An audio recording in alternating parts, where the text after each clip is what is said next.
Chapter 1: Emotional Growth and its Function.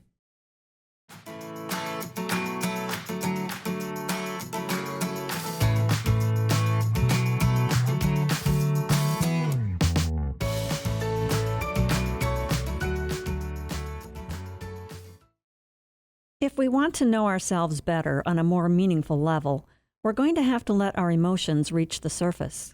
That's the only way to get to know them and let them finish growing up.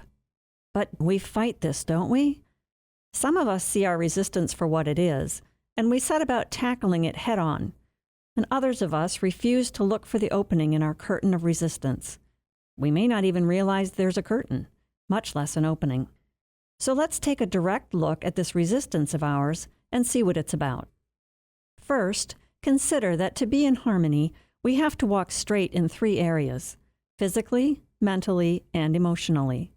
All three sides of our nature must work together for a human personality to find unity. When everything's operating smoothly, these three will help each other out. But when we're out of sync, they will subdue and trip over each other. Having any one area underdeveloped, of course, will also have a crippling effect. It will take the entire personality down. So when it comes to our emotional nature, what would make us so prone to neglecting, repressing, and stunting our own growth? And make no mistake, it's universal that we do this.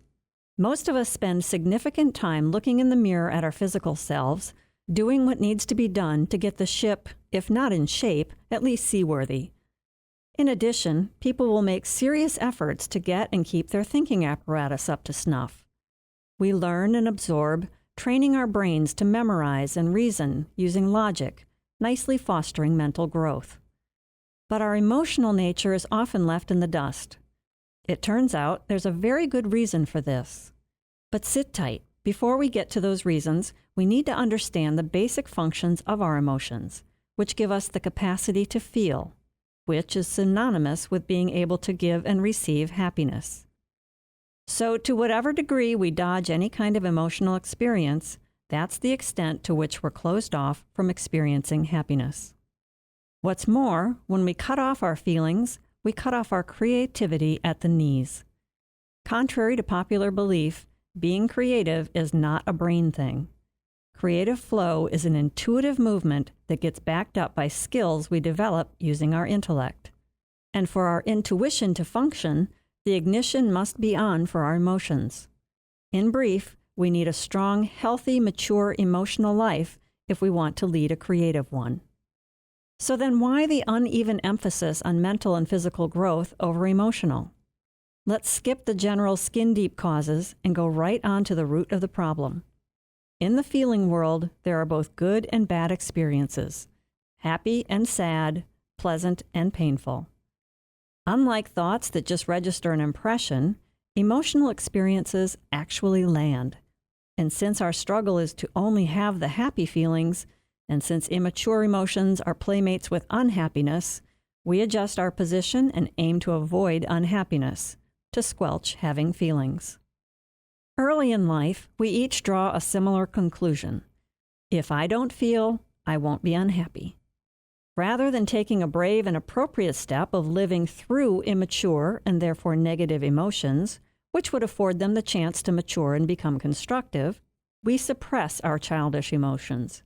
We bury them in the backyard of our awareness, where they stay stuck, destructive, and inadequate, even though we have long ago forgotten we even hid them.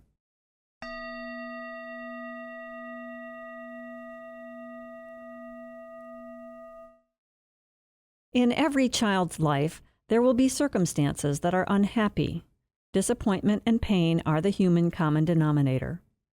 But if we don't let these experiences be felt and moved along, they will stagnate and create a dull climate of vague unhappiness that we'll be hard-pressed to later put a finger on.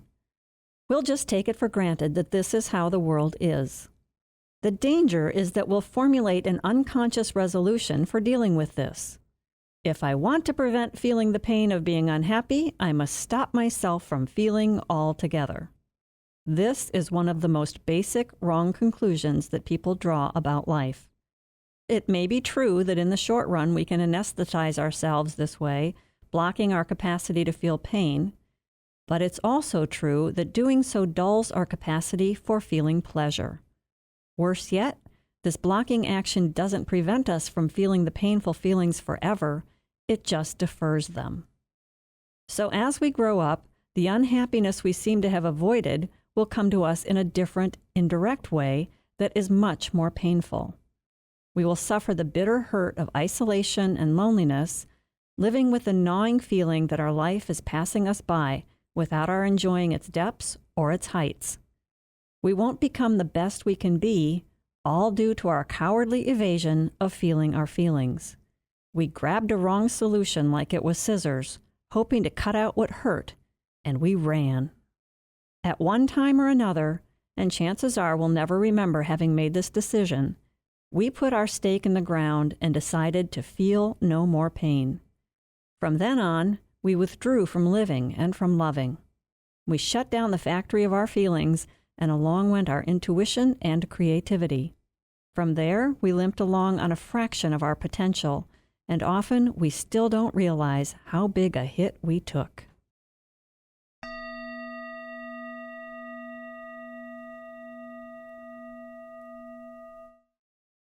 Since this was our big plan for defending against being unhappy, it makes sense that we don't want to let go of our bulletproof vest. We fail to see how we willingly chose our current painful isolation when we chose to defend ourselves this way, so we don't accept our loneliness as a price we have to pay. In fact, the child in us is now fighting for receiving what we can't possibly receive, happiness, as long as we're holding on to our numbing defense.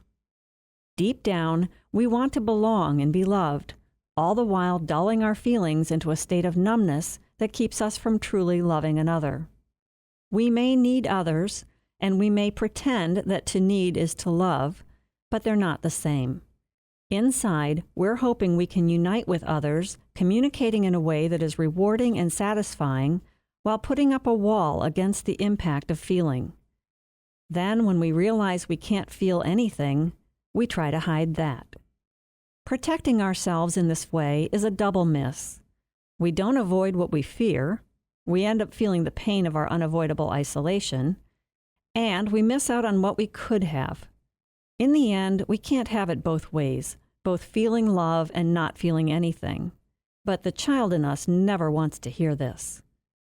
Our resulting craving for fulfillment makes us blame anyone but ourselves for our lack. We'll blame people and circumstances, fate, or bad luck, anything but seeing how we ourselves are responsible. We resist such helpful insight because then we'll have to give up our comfortable, albeit unrealizable, hope that we can have what we want and not have to pay any price for it. Truth is, if we want happiness, we will need to be able to give happiness. And how can we do that if we can't feel? What we need to see is that we created this situation, even if we didn't mean to, and we're perfectly capable of changing it, no matter how old we are now.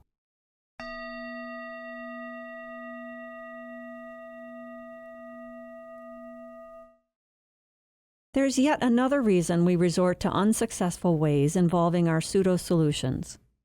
We all start out as children with an immature body and mind, and therefore quite naturally with immature emotions too.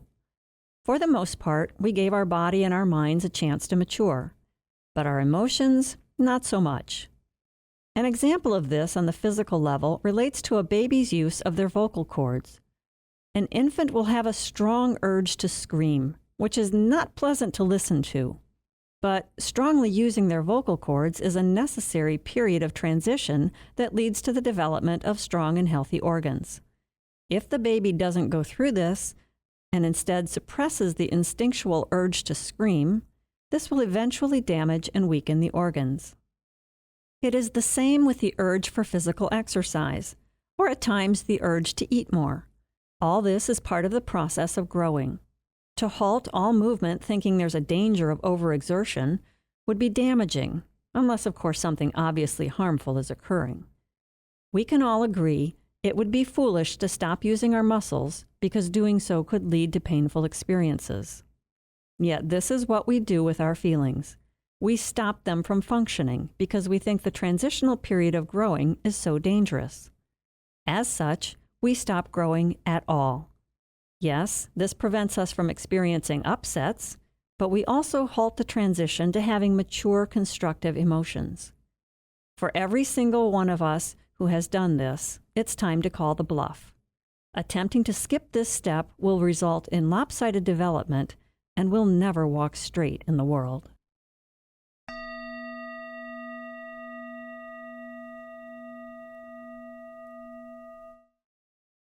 In our mental processes, we also go through transition periods as part of the learning process.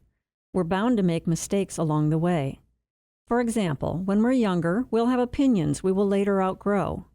We'll see that what we once thought was right was limited and therefore not quite so correct. But we'll also see it was beneficial to go through those times of error. How could we appreciate the truth without ever seeing the other side? We can't get to the truth by avoiding making mistakes. Seeing our errors strengthens our logic and thinking capacity, expanding our range and our power of deductive reasoning. Isn't it odd how little resistance we have to the growing pains of developing our physical and mental sides, but we balk terribly at growing up our emotions? And even though it's hard to discount how important our feelings are, without thinking this through, we believe our feelings should grow up without causing any growing pains. We don't know how to even go about this, and so mostly we ignore it. But once we see the light, our commitment to staying deadened and dulled will start to relent. During this growing period, immature emotions are going to need some space. We can't get past them if we don't have a chance to express them and hear them out. Then they'll mature and we can move on. But this won't happen as an act of sheer will or a decision to be other than how we are. An organic process must happen in which our feelings naturally change their course, their aim, and their intensity. For this to happen, we have to feel them. When, as children, we had our feelings hurt, we reacted with anger and resentment and hate. Often we felt these feelings with great intensity.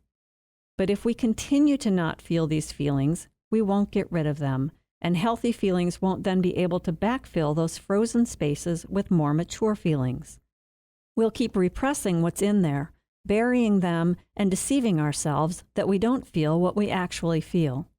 In our dulled and numbed state, we superimpose better feelings over the top, those feelings we think we ought to have, but really don't. As a result, we go through life operating with feelings that aren't really ours. Our surface expressions aren't the right match for the undercurrent. But in times of crisis, our actual feelings tend to reach the surface, at which point we immediately blame the crisis for causing our reaction. Truth be told, the crisis just made it impossible to keep up our charade, and our immature emotions popped out. What never occurs to us is that the crisis is a result of our hidden emotional immaturity, coupled with our self-deception. This is actually dishonest, this thing that we do, putting raw, destructive emotions out of sight instead of growing out of them, and then deceiving ourselves about how mature and integrated we are. This hypocrisy leads us more deeply into isolation, which makes us unhappy, which alienates us from ourselves, and sets up unrewarding and unsuccessful patterns. Strange thing is, all this misery seems to confirm for us that, yep, we were right to defend ourselves by shutting down. Wrong conclusion and wrong solution over and over again.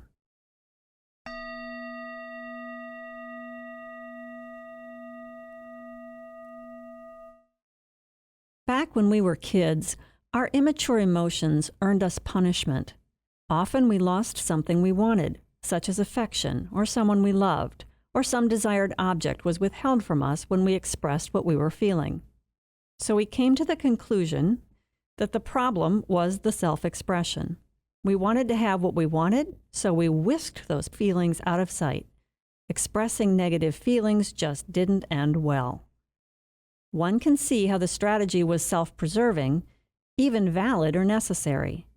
One can see why we don't want to risk it even today. After all, who wants to be punished by the world? It's true that immature emotions are destructive, and they are not apt to be well received. But here's the mix-up. We believe that if we become aware of what we're feeling, we must vent our feelings. But these are not one and the same thing.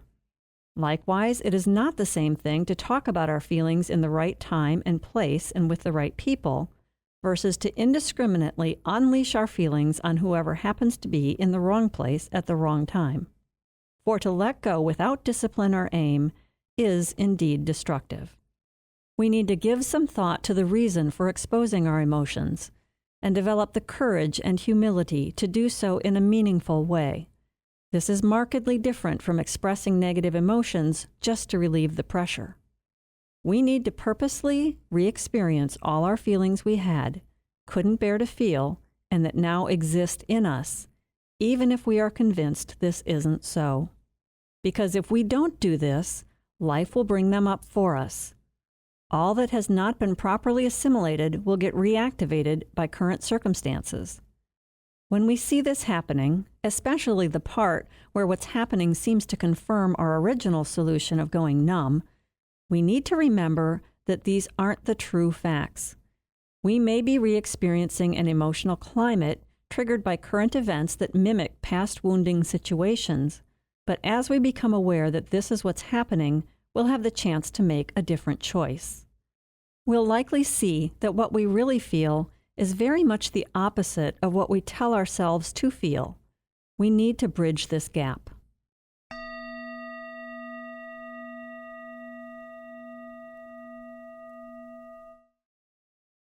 Our first few tentative steps to become aware of what we feel and learning to express our feelings directly without excuses and rationalizations will open up a new window into ourselves. This is the growth process at work, engaging with our inner feelings instead of latching onto outer gestures. We'll see what precipitated unwelcome events and how we have the power to change that. We'll recognize how our own patterns of behavior have been affecting people in exactly the opposite way we were shooting for, and that opens new doors for how to communicate with people. We can't mature our emotions any other way than this. We have to backtrack through those steps we skipped in childhood and adolescence so we can learn to no longer fear our feelings and instead start to trust them. We need our feelings to guide us, and that's what well-functioning, mature people do. For most of us, allowing our intuition to guide us is the exception, not the rule. Then we must survive by our mental faculties alone. They, however, are not that efficient. Rather, when healthy emotions merge with a reliable intuition, we can enjoy a mutual harmony between our minds and our emotions. There need not be any contradiction. But if we can't rely on our intuitive processes, we'll feel insecure and low on self-confidence, so we'll rely too much on others or on false religions. This further weakens us and makes us feel helpless. With strong, mature emotions, though, we will be able to trust ourselves and find a security beyond what we've ever dreamed of.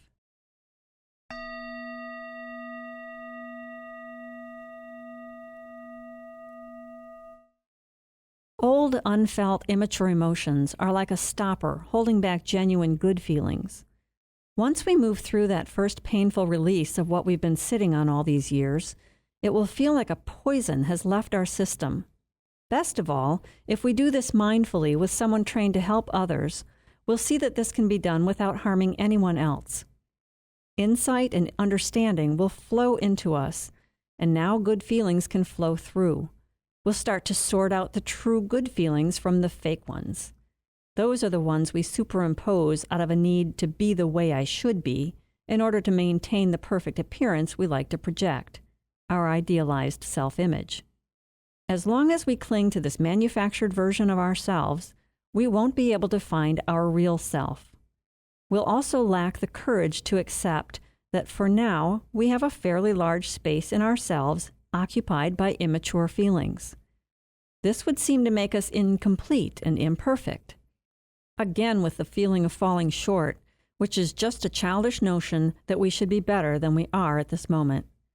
We cling to this false version of ourselves out of the mistaken belief that if we admit it's not true, we will be destroyed.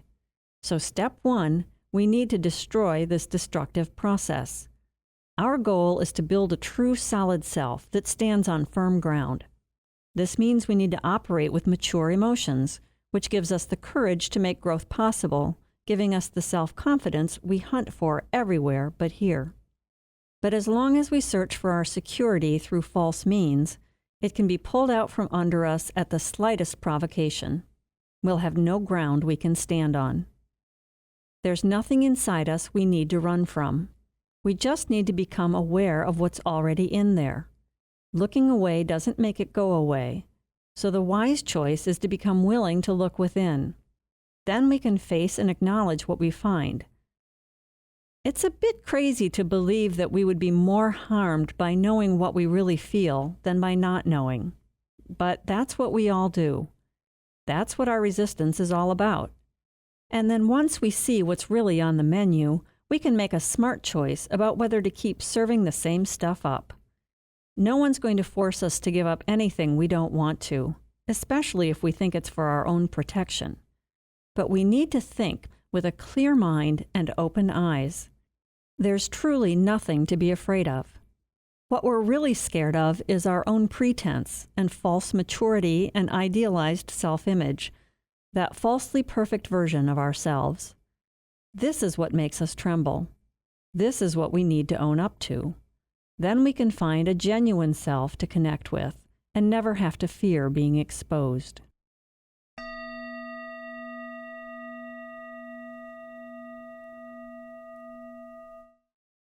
Let's look at this in the light of our spirituality, which is what we say we all want, to grow spiritually.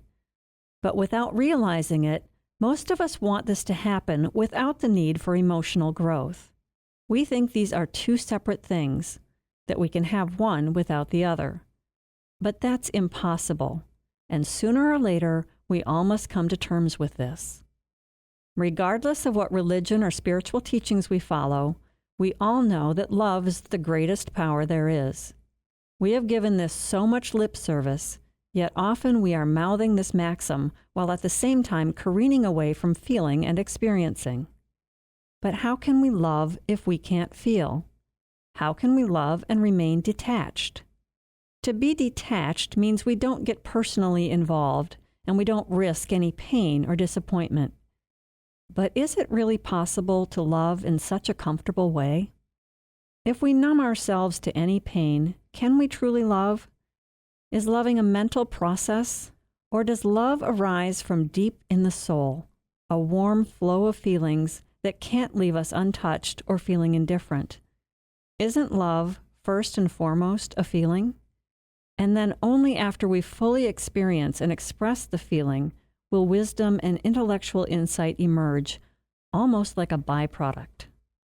If we stop mincing words, we'll see that spirituality and religion and love are one, and we can't gain any traction on any one of them if we continue to neglect our emotions. We're hoping we can sit back and enjoy a comfortable mountaintop spirituality that's only touchy-feely in a positive way, no involvement with the tedious work of sorting out negative feelings. But if destructiveness is what's in us, that's what we need to work with, and we can start by looking straight into the eyes of our resistance to doing so. Otherwise, our spiritual development will be a farce. We need the courage to let the immature bit surface so that strong, healthy feelings can find a home in our being. Because whatever blocks us from looking at the negative in ourselves is the exact same thing that's blocking the love.